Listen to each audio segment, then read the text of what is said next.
ప్యారే బచ్చే देखो ఈ ముందు వీడియోలో నేను ఈద్‌గా పాఠం ఆహ్, చక్కగా ఎక్స్‌ప్లెయిన్ చేశానమ్మా. తర్వాత ఇందులో క్వెషన్ ఆన్సర్స్ ఇది రెండో వీడియో.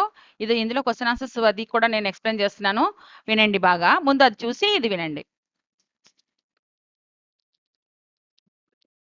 ఈద్‌గా క్వెషన్ ఆన్సర్స్ చూద్దాం మనం. అర్ధగ్రహిత ప్రతిక్రియ దాంట్లో ఫస్ట్ క్వెషను ఈద్‌గా కహానీ కే కహానీకార్ కౌన్ హై? ఉన్‌కి రచనాओं की विशेषता क्या है అని క్వెషన్ అడిగాడు ఇందులో. ఆన్సరు ఈద్‌గా కహానీ కే కహానీకార్ ప్రేమ్‌చంద్ జీ హై. ఈద్‌గా కహానీ యొక్క అది కహానీ రచించిన అతను కథ రచించిన కవి, లేఖకు प्रेमचंद गारू। इनकी रचनाओं की मुख्य विशेषता यह है कि इनकी रचनाओं में आम भारतीय जनमानस की तस्वीर उभर कर सामने आती है। ఇతను ఏది రచించినా సరే చాలా చక్కగా ఒక రైతు కుటుంబం వివరించినట్లే రైతులా మారిపోతాడు. ఒక ఆహ్, ఒక ముస్లిం ఒక ఈద్‌గా లాంటి ఒక రచన రాయాలంటే అతను ముస్లింగా మారిపోతాడు. ఇలాగా ప్రతీదీ కూడా అతను అలాగా అన్వయించుకొని చాలా చక్కగా రచిస్తాడమ్మా అతను. జనమానస్‌కి తస్వీర్ ఉభర్ పడతీ హే. అంతా కూడా కళ్ళకద్దినట్టుగా ఉంటుంది. ఒక పల్లెటూరు కహాని రాసినా, ఒక కఫన్ గురించి రాసినా, ఒక గోదాన్ గురించి రాసినా, ఒక గబన్ గురించి రాసినా, బడే ఘర్ కి బేటీ రచించినా ఏదైనా సరే తను చాలా లీనమయ్యి రచిస్తాడు. समाज में व्याप्त शोषण और भ्रष्टाचार को उजागर करने का प्रयत्न उनकी रचनाओं में मिलता है.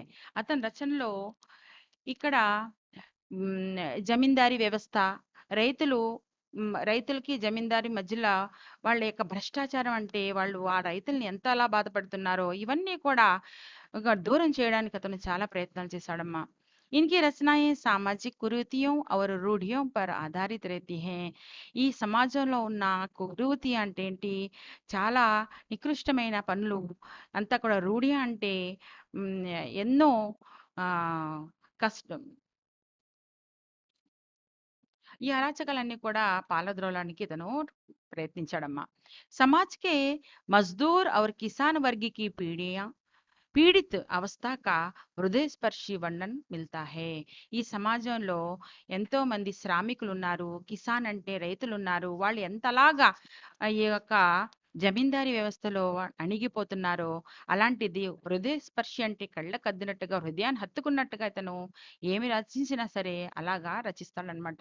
इन्होंने अपनी रचनाओं में ग्रामीण परिवेश के साथ मानव मन की कमजोरी और కర్తవ్య పాలనకి ఆదర్శ్ కో ప్రస్తుత్ కియా హై.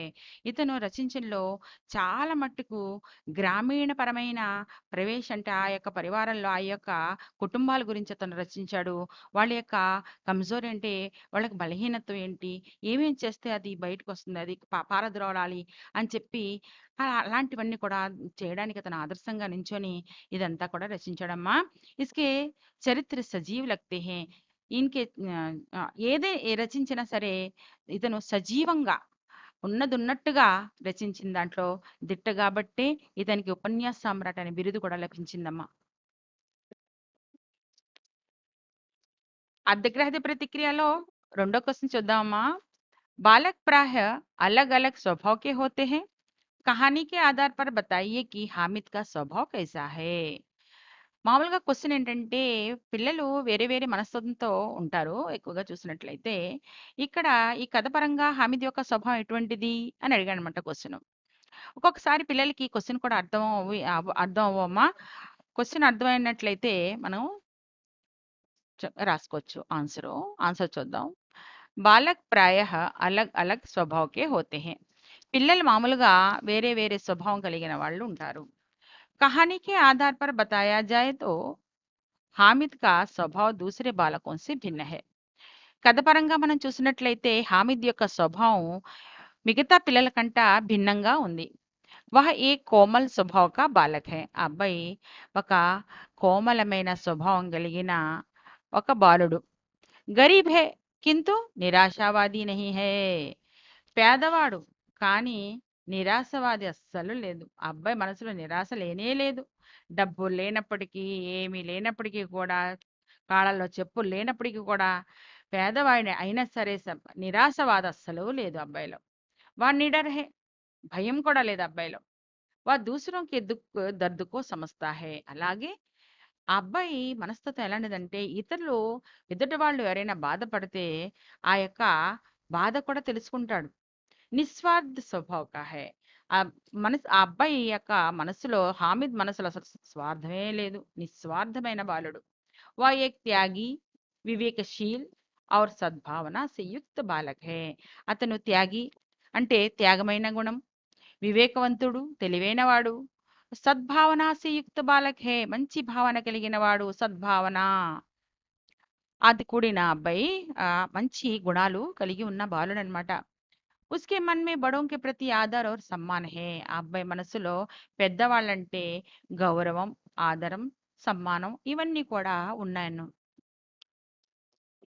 మనకి ఈద్‌గా లెసన్ స్టార్ట్ అయిన తర్వాత అదే పారాగ్రాఫ్‌లో పక్కన బాక్సుల్లో క్వెషన్ ఆన్సర్స్ ఉన్నాయి కదమ్మా! క్వెషన్స్ అందులో చూడండి. ఈద్ కే దిన్ కా చిత్రణ అప్నే శబ్దం మే కీజియే అన్నాడు. ఇది కూడా ఎగ్జామ్స్‌లో ఒక్కోసారి వస్తుంటాయి. చూడండి దాని ఆన్సరు. రంజాన్ కే తీ పూరే 30 రోజుల కే బాద్ ఈద్ ఆయి హై. ఇది మనకి లెసన్ స్టార్ట్ అయిన వెంటనే పారాగ్రాఫ్‌లోనే ఉంటుందమ్మా. ఒక 3 లైన్‌లో చూడండి. అక్కడ కూడా చూసుకోండి. ఇందులో కూడా చూసుకోవచ్చు మీరు. ఈ రంజాను మాసం అయిన మొత్తం 30 రోజులు ఉపవాసం అయిన వెంటనే తర్వాత ఈద్ వస్తుందన్నమాట. పండగొస్తుందన్నమాట. ఈద్ కా దిన్ బహుత్ హీ మనోహర్ ఔర్ सुबह सुहानी थी। वृक्षों पर कुछ अजीब हरियाली थी, आसमान पर लालिमा थी। ईद के दिन का सूर्य बहुत ही प्यारा और शीतल था। ऐसा लग रहा था मानो संपूर्ण प्रकृति ही संसार को ఈద్ కి బధాయి దే రహీ హై. ఇది మనం లెసన్ స్టార్ట్ చేసుకుని నేను లెసన్ చెప్పినప్పుడు ఫస్ట్ పారాగ్రాఫ్ లో మీకు తెలుగు మీనింగ్ చెప్పేసానమ్మా మొత్తం. ఒకసారి చూసుకోండి. 4 లైన్లు చూసుకుంటే సరిపోతుంది. తర్వాత రెండో క్వెషన్‌లో చూసినట్లయితే మనం हामिद गरीब है फिर भी वह ईद के दिन अन्य लड़कों से अधिक प्रसन्न है क्यों? ఈ హామీదు పేదవాడైనప్పటికీ కూడా మిగతా పిల్లలతో పోల్చినట్లయితే అందరి పిల్లల కంటే ఎందుకు సంతోషంగా ఉన్నాడు అని చెప్తున్నాడనమాట. त्योहारों से खुशियां बढ़ती है, त्योहार जीवन में नई उमंग भर देती है, इसलिए अमीर गरीब सभी त्योहारों के आने का बड़ा बेसब्री से इंतजार करते हैं. ఈ పండగ అనేటువంటిది అందరిలో సంతోషం పెంచుతుందనమాట. ఎందుకంటే మనం చూడండి ఒక సంక్రాంతి పండుగొచ్చినా, క్రిస్మస్ వచ్చినా, ఒక ఈదొచ్చినా, ఏదైనా పండగ వస్తుందనగా మనం కొత్త బట్టలు కొనుక్కోవడం, పిండి వంటలు చేసుకోవడం అదొక మంచి హడావుడనమాట. అది ఆ రోజు ఎప్పుడొస్తదా అని చెప్పేసి మనం ఎదురు చూస్తూ ఉంటాం. ఆ రోజు రానే వచ్చేస్తుంది. ఆ రోజు సంతోషమే వేరు. త్యోహార్ జీవన్ మే నయి ఉమంగ్ భర్ దేతి హై. పండగ అనేటువంటిది మన జీవితంలో ఒక కొత్త ఉమంగ్ అంటే కొత్త ఉత్సాహం నింపుతుందన్నమాట. ఇస్లియే అమీర్, గరీబ్ సభీ త్యోహారోं के आने का बड़ा बेसब्री से इंतजार करते हैं. అందువల్ల పేద, గొప్ప తారతమ్యం లేకుండా పండగ అనేటువంటిది ఎప్పుడొస్తదా అని ప్రతి ఒక్కళ్ళు కూడా మనం ఎదురు చూస్తూ ఉంటాము. त्योहारों में बड़े से बड़े अधिक बच्चे उत्साह और आनंद दिखाते हैं. పెద్ద, చిన్న అందరూ కూడా ఈ పండగొచ్చినప్పుడు ఎంతో సంతోషం అనుభవిస్తాం మనం. सभी बच्चे ईद वाले दिन अपने भाई पिता के साथ ఈద్‌గా जा रहे थे. ఈ పండగొచ్చింది. అందరూ కూడా వాళ్ళ అన్నదమ్ములు కలిసి, తండ్రులతో కలిసి వాళ్ళు ఈద్‌గా వెళ్తున్నారు. वही हामिद के पिता ना होते हुए भी मित्रों के साथ ईदगाह जाने के लिए हामिद अन्य लड़कों से अधिक प्रसन्न लग रहा था. ఇక్కడ తండ్రితో కలిసి వెళ్ళిన పిల్లల కన్నా, అన్నదమ్ములతో కలిసి వెళ్ళిన పిల్లల కంట ఎవరు లేకపోయినా సరే, ఇప్పుడు హామీద్‌కి తండ్రి లేడు, అన్న లేడు, ఎవరు లేడు. అయినా సరే వాళ్ళ యొక్క స్నేహితులతో కలిసి చాలా సంతోషంగా వెళ్తున్నాడన్నమాట అబ్బాయి. पिता की मृत्यु के बाद अकेले ईदगाह जाने की उतावली में वह अधिक प्रसन्न लग रहा था. తండ్రి చనిపోయిన తర్వాత ఆ అబ్బాయి ఒక్కడే ఉన్నాడనమాట. ఆ యొక్క వెళ్ళాలన్న ఉత్సుకతతో అతను తండ్రి లేకపోయినప్పటికీ కూడా ఆ అబ్బాయి వాళ్ళ స్నేహితులతోటి అంతే సంతోషంగా బయలుదేరి వెళ్ళాడు. మూడో క్వశ్చన్ చూసినట్లయితే మనం हामिद के अंदर प्रकाश है बाहर आशा की किरण ऐसा लेखक ने क्यों कहा होगा. ఈ హామీదులో ఆ లోపల ప్రకాశం ఉంది అంటే ఏంటి ఆ ఒక ఏదో ఒక చేయాలన్న ఆతృత అన్నమాట. తర్వాత ఆశ మనసులో ఉంది ఆ అబ్బాయికి. ఇక్కడ ఆన్సర్ ఏం చెప్తున్నాడంటే हामिद एक गरीब लड़का था. उसके माता पिता नहीं थे. वो अपनी दादी के साथ रहता था. ईद के दिन उसके घर में एक दाना तक नहीं है. उसकी बूढ़ी दादी उसे अकेली ईदगाह नहीं भेजना चाहती थी. अभागा होने पर भी वह अपनी दादी से कहता है कि तुम डरना नहीं अम्मा, मैं सबसे पहले आऊंगा। इस प्रकार अपनी दादी दादी में आशा जगाता है। इसलिए लेखक ने ऐसा कहा है कि हामिद के अंदर प्रकाश है, बाहर आशा की किरण, क्योंकि गरीब होते हुए भी ईद का आनंद उठाना चाहता है। ఇక్కడ మనం చూసినట్లయితే ఆ అబ్బాయి పేదవాడు అయినప్పటికీ కూడా చాలా సంతోషంగా ఈద్‌గా వెళ్ళి నాన్నమ్మకి కూడా ధైర్యం చెప్పి, అంత చిన్న పిల్లవాడు నాన్నమ్మకి కూడా ధైర్యం చెప్పి, నేను నా స్నేహితులతో కలిసి ఈద్‌గా వెళ్తాను. నేను ఆనందంగా తిరిగొస్తాను అని చెప్పేసి చెప్పాడనమాట. 4 క్వెషను, హామీ చిమ్టా క్యూ ఖరీదనా చాహతా థా. ఇది చాలా సార్లు వస్తదమ్మా ఎగ్జామ్స్‌లో. हामिद ने ईदगाह के मेले में लोहे की चीजों की दुकान में चिमटा देखा। ఈ అబ్బాయి ఈ ఈద్‌గా వెళ్ళాడు కదా! అక్కడ తీర్థాలు జరుగుతున్నాయి కదా! అక్కడ ఇనప కొట్టులో ఆ చిమ్టా చూసాడు పట్టకారు. హామిద్ కి దాదీ కే పాస్ చిమ్టా నహీ థా. హామిద్ యొక్క నాన్నమ్మ దగ్గర రొట్లు తిరిగేసి ఆ చిమ్టా పట్టకారు లేదు. जब दादी तवे से रोटियां उतारती तो उसके हाथ जल जाते थे. రొట్లు పెనం మించి తీసినప్పుడు ఆ చిమట లేకపోవడం వల్ల వేళ్ళు కాల్చుకునేది అన్నమాట నాన్నమ్మ. యా హామిద్ దేఖా నహీ జాతా థా. ఇదంతా చూడలేకపోయేవాడు. అయ్యయ్యో, మా నాన్నమ్మ రోజు వేళ్ళు కాల్చుకుంటుందే, ఆ చిమట అయినా లేదే అని చెప్పేసి. అగర్ చిమటా ले जाकर दादी को देगा तो वह प्रसन्न हो जाएगी और उनकी उंगलियां कभी नहीं जलेगी. నేను నేను గాని ఆ పట్టకారు కొని నేను నాన్నమ్మకి ఇచ్చినట్లయితే ఎంత సంతోషపడిపోతుంది కదా! ఆమె వేళ్ళు ఎప్పుడు కూడా కాలవు. इस प्रकार अपनी दादी अम्मा की उंगलियां जलने से बचाने के लिए हामिद चिमटा खरीदना चाहता था. ఈ విధంగా మనం చూసినట్లయితే వాళ్ళ నాన్నమ్మ యొక్క వేళ్ళు కాలవకుండా ఉండడానికి ఈ ఈ చిమ్టా తీసుకుని వెళ్ళి అబ్బాయి ఎలాగైనా కొనాలని అనుకున్నాడనమాట. 5వ క్వెషన్ చూడండమ్మా.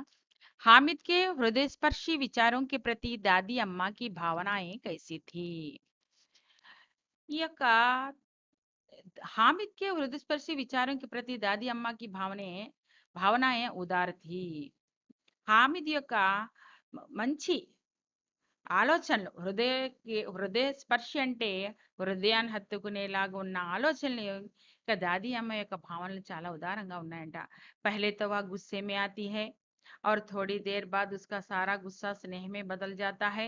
ముందు నేను ఇచ్చిన 3 పైసలతో కొనుక్కోకుండా, ఏమీ తినకుండా, ఏమీ తాగకుండా అంత దూరం వెళ్ళి వచ్చాడే, ఏమి చేయలేదే అని చెప్పేసి చాలా బాధపడుతుంది. తర్వాత కోపడుతుంది కూడా.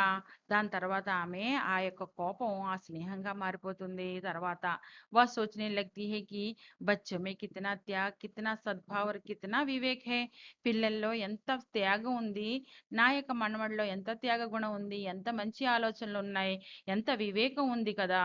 दूसरों को खिलौने लेते और मिठाई खाते देखकर उसका मन कितना ललचाया होगा. అయ్యో, తోటి కుర్రోళ్ళు డబ్బులు ఎక్కువగా తీసుకెళ్లారే, వాళ్ళు ధనవంతుల పిల్లలు కదా, వాళ్ళేమో బొమ్మలు కొనుక్కున్నప్పుడు, వాళ్ళు మిఠాయిలు తిన్నప్పుడు నా యొక్క మనవడి మనసు ఎంత తప్పించిందేమో కదా కొనుక్కోవడానికి. వహాం భీ బూఢీ దాదీకి యాద్ బనీ రహీ. చూసావా, అక్కడ కూడా ఏమీ తినకుండా, ఏమీ తాగకుండా, బొమ్మలు కూడా కొనుక్కోకుండా నా ఆలోచనే నా మనవడికి వచ్చింది కదా. उसका मन गदगद हो गया और वह आंचल फैलाकर हामिद को दुआएं देती रही. అలాగా మనసు చాలా గద్గదమైన భావన కలిగి, ఒకలాంటి భావన అన్నమాట. గద్గద్ హో జానా అంటే ఆమె వెంటనే తన మనవడికి హత్తుకొని ఎన్నో దీవెనలు ఇచ్చింది. ఈ ఈద్‌గా పాఠం స్టార్ట్ అయిన తర్వాత విషయ ప్రవేశ్ తర్వాత వెంటనే చూడండమ్మా, రంజాన్‌కి పూరే 30 రోజే అని మొదటి పేరా స్టార్ట్ అయింది కదా! అక్కడ రెడ్ బాక్స్ ఉంది. ఆ బాక్సుని తర్వాత కింద అదే లైన్‌లో కింద చూడండి, గావ్ సే మేలా చలా ఔర్ బచ్చోं के साथ हामिद जा रहा था అని పారాగ్రాఫ్ ఉంది కదమ్మా! ఆ 2 పారాగ్రాఫుల్లో క్వెషన్స్ మనకి 5 మార్క్స్ క్వెషన్‌లో పారాగ్రాఫ్ ఆన్సర్స్ వస్తుంటాయి. చాలా సార్లు వచ్చాయమ్మా. మీరు కూడా గమనించి ఈ 2 పారాలు ఈ లెసన్ నుంచి మీరు నేర్చుకోండి. ఆ! బాగా నేర్చుకొని క్వెషన్స్ ఎలా రాయాలో ఏంటో నేర్చుకుంటే మనకి మార్క్స్ వస్తాయి, 5 మార్క్స్. మీకు నచ్చినట్లయితే లైక్, షేర్, సబ్స్క్రైబ్ చేయండమ్మా.